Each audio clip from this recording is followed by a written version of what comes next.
बहुत सी बार banking law और उसमें ही निगोशिएबल इंस्ट्रूमेंट एक्ट का भी पेपर रहता। तो उसमें ये सवाल आता है, demand guarantee, noting and protest. तो इसका मीनिंग मैं बता दूंगा आपको, बाकी ये मन से लिखते आता।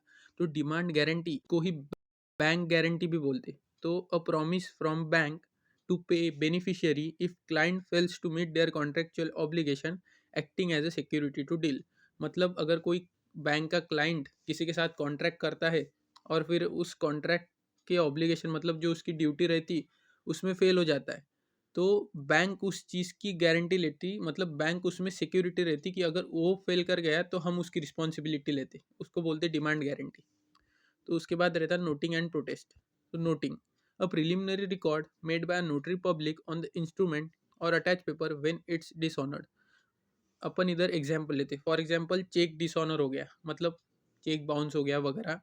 तो नोटिंग क्या रहता कि बस उसको मतलब एक अटैच पेपर या तो फिर उसी चेक पे जो मतलब बाउंस हो गया उस पे जो नोटरी पब्लिक रहता वो एक नोटिंग करता, मतलब उसका रीज़न लिख के वो नोटिंग कर देता और उसका रिकॉर्ड रख लेता। उसके बाद आता protest, formal certificate issued by notary public certifying the dishonour including details from noting. मतलब जो नोटिंग करी उसने नोटरी पब्लिक ने, उसका वो एक अभी सर्टिफिकेट दे देता, उस पर रीजंस भी लिख लेता।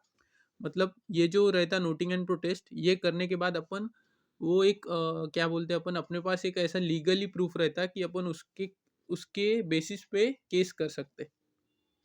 उसके बाद रिलेशन देख लेते। Noting is the initial less formal record, protest is the formal certified document. Noting happens first and a protest formalises it. उसके बाद protest offers a strong legal evidence than noting alone. When a bill is protested, notice of the protest, not just the dishonor, must be given to the other parties. Noting and protest help establish the holder's right to claim against drawer.